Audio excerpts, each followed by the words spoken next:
गणतंत्र दिवस पर गोरखपुर को सीएम योगी का तोहफा, कल्याण मंडपम का लोकार्पण। गणतंत्र दिवस के अवसर पर मुख्यमंत्री योगी आदित्यनाथ गोरखपुर को बड़ी सौगात देने जा रहे हैं। आज सोमवार को ये वार्ड 22 तुलसीराम पश्चिम के जंगल तुलसीराम बिछिया में नवनिर्मित कल्याण मंडपम का लोकार्पण करेंगे।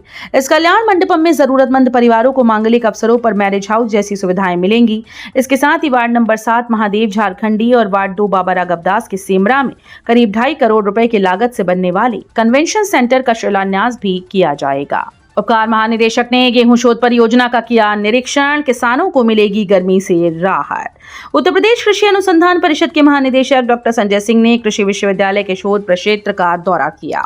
इस दौरान उन्होंने उपकार द्वारा वित्त पोषित विभिन्न शोध परियोजनाओं का निरीक्षण किया। खासतौर पर गेहूं पर बढ़ते तापमान के प्रभाव को लेकर चल रही शोध परियोजना की प्रगति की जानकारी ली।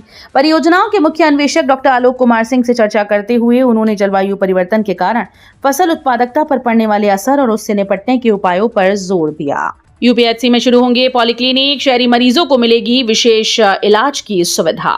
शहरी क्षेत्र के मरीजों के लिए राहत भरी खबर है। अब अर्बन प्राथमिक स्वास्थ्य केंद्रों में पॉलीक्लिनिक की शुरुआत होने जा रही है। इसका उद्देश्य शहरी लोगों को एक ही छत के नीचे विशेषज्ञ चिकित्सकों की ओपीडी, जांच और दवाओं की सुविधा उपलब्ध कराना है।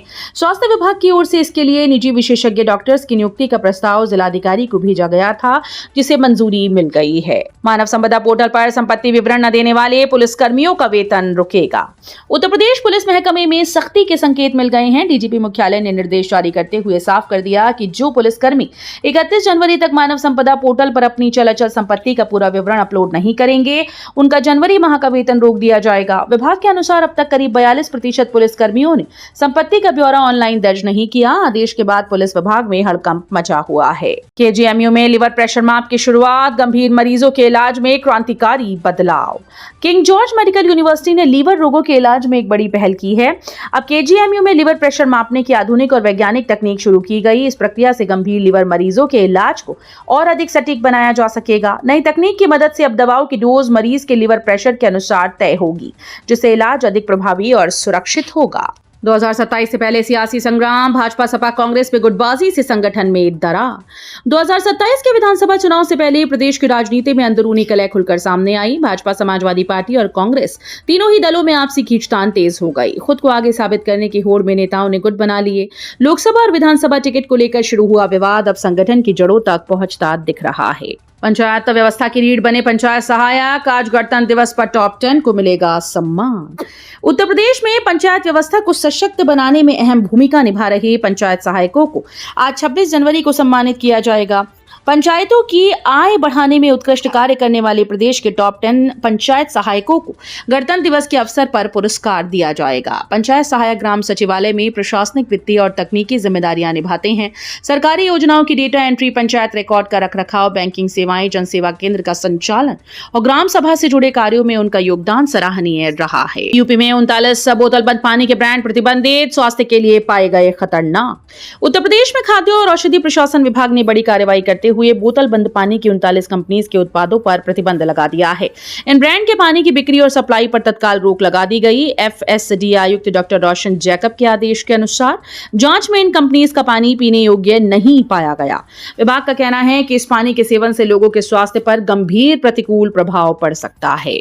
बरेली में नोटिस वाले मतदाताओं को राहत, अब प्रतिनिधि के जरिए भी दे सकेंगे जवाब। बरेली जिले के मतदाताओं के लिए राहत भरी खबर है। विशेष गहन पुनरीक्षण अभियान के दौरान नो मैपिंग पाए गए करीब 2,20,000 मतदाताओं को नोटिस का जवाब देने के लिए व्यक्तिगत रूप से उपस्थित होने की बाध्यता नहीं होगी। अब मतदाता अपनी ओर से किसी अधिकृत व्यक्ति के माध्यम से भी जवाब दे पाएंगे। आज 26 जनवरी को अवकाश है, जबकि 27 जनवरी से जिले में ये व्यवस्था लागू करने का दावा किया गया है। रामपुर रोड से हटेंगे अवैध कब्जे, 26 जनवरी के बाद नगर निगम की सख्त कार्रवाई।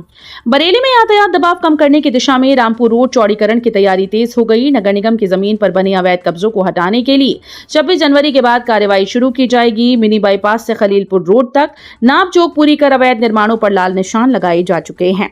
झुमका चौराहे तक बची नापजोक भी जल्द पूरी कर ली जाएगी। शंकराचार्य स्वामी अवि मुक्तेश्वरानंद का धरना 8वें दिन भी जारी। इलाहाबाद विश्वविद्यालय छात्रों ने किया समर्थन। उत्तरामनाय ज्योतिषा पीठाधीश्वर जगत गुरु शंकराचार्य स्वामी अविमुक्तेश्वर आनंद सरस्वती का धरना 8वें दिन भी जारी है। माघ मेले में त्रिवेणी मार्ग स्थित अपने शिविर के सामने वो लगातार धरने पर बैठे हुए हैं। माघ मेले में त्रिवेणी मार्ग स्थित धरने पर शिविर में लगातार धरने पर हैं। उनके समर्थन में बड़ी संख्या में साधु संत और विभिन्न राजनीतिक दलों के लोग पहुंच रहे हैं।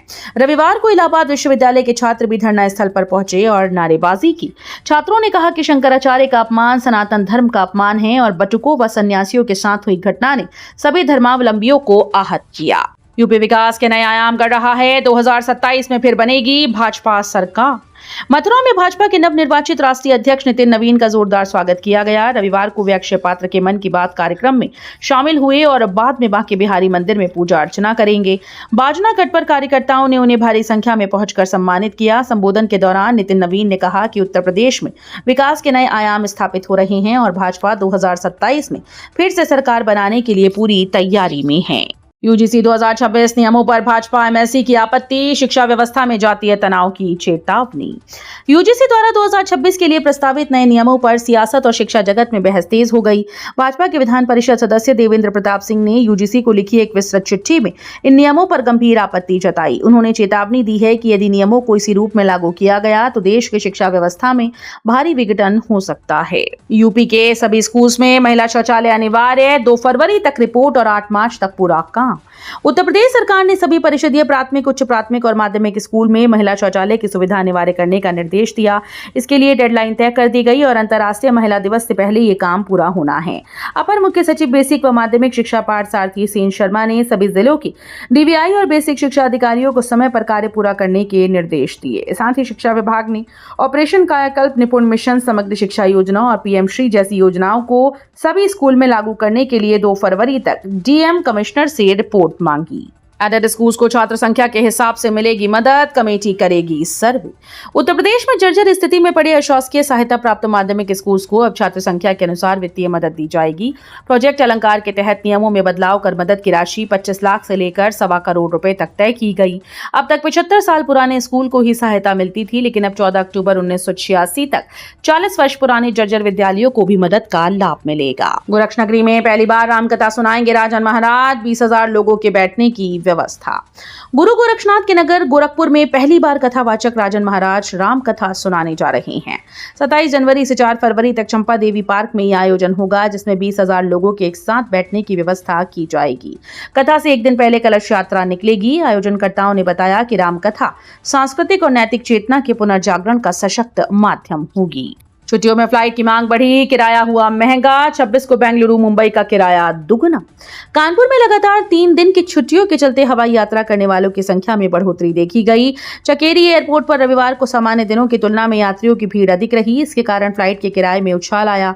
खासकर 26 जनवरी गणतंत्र दिवस की छुट्टी के कारण लोग छुट्टियों का लाभ उठाकर बेंगलुरु, मुंबई जैसे शहरों की यात्रा कर रहे हैं। 600 करोड़ की ठगी करने वाले रोहतास ग्रुप पर ईडी की टेढ़ी नजर। करोड़ों की संपत्तियां चिन्हित। निवेशकों से 600 करोड़ रुपए से अधिक की ठगी करने वाले रोहतास ग्रुप पर प्रवर्तन निदेशालय का शिकंजा कसता जा रहा है। ईडी ने मनी लॉन्ड्रिंग का उत्तराखंड में मामला दर्ज कर नोएडा, दिल्ली और उत्तराखंड ग्रुप की कई करोड़ की संपत्तियों को चिन्हित किया है। आरोप है कि कंपनी ने निवेशकों को फ्लैट देने का झांसा देकर पैसे लिए, लेकिन न फ्लैट दिए और न ही रकम लौटाई। गणतंत्र दिवस पर प्रदेश में रहेगा अवकाश। शराब की दुकानें भी बंद। गणतंत्र दिवस के अवसर पर प्रदेश के सभी कार्यालयों में आज सोमवार को अवकाश रहेगा। इसी के साथ प्रदेश में शराब की दुकानों पर भी बंदी रहेगी। इस अवसर पर स्कूल, सरकारी इमारतों, जिला मुख्यालयों में प्रमुख अधिकारी झंडारोहण करेंगे। स्कूल्स में सुबह प्रभात फेरी निकाली जाएगी और सांस्कृतिक कार्यक्रमों का आयोजन भी किया जाएगा। पूरे प्रदेश में राष्ट्रभक्ति का माहौल देखने को मिलेगा। गणतंत्र दिवस पर यूपी पुलिस के 18 जवान होंगे राष्ट्रपति पदक से सम्मानित। आज गणतंत्र दिवस के अवसर पर उत्तर प्रदेश पुलिस के कुल 90 पुलिसकर्मियों को राष्ट्रपति पदक से सम्मानित किया जाएगा। इसके लिए 18 पुलिसकर्मियों को वीरता के लिए राष्ट्रपति पदक मिलेगा। वहीं विशिष्ट सेवा के लिए 4 और सराहनीय सेवा के लिए 68 पुलिसकर्मियों को राष्ट्रपति पदक से सम्मानित किया जाएगा। शिवपाल का दावा, 2027 चुनाव समाजवादियों और समाजघातियों के बीच। यूपी में लूट तंत्र चरम पर। लखनऊ में सपा के राष्ट्रीय महासचिव शिवपाल सिंह यादव ने कहा कि उत्तर प्रदेश में लूट तंत्र चरम पर है और सनातन धर्म व संतों का लगातार अपमान हो रहा है। उन्होंने जोर देकर कहा कि 2027 का विधानसभा चुनाव समाजवादियों और समाजघातियों के बीच होगा। शिवपाल सिंह यादव ये बात अपने जन्मदिन के अवसर पर आयोजित कार्यक्रम में बोल रही थी। गणतंत्र दिवस पर मौलाना मौलाना रजवी का संदेश, मदरसों में संविधान की शिक्षा अनिवार्य हो। बरेली में मदरसा जामिया तुस सुवालिहात में गणतंत्र दिवस की पूर्व संध्या पर आयोजित कार्यक्रम में मौलाना शहाबुद्दीन रजवी बरेलवी ने संविधान को देश की एकता और अखंडता की नींव बताया। उन्होंने कहा कि गणतंत्र दिवस सभी नागरिकों के लिए उत्सव का दिन है और ये अल्पसंख्यक बहुसंख्यक दोनों के लिए बड़ी नेमत है। इस बार होली रमजान का संगम, 31 साल बाद फिर होगा ये संयोग।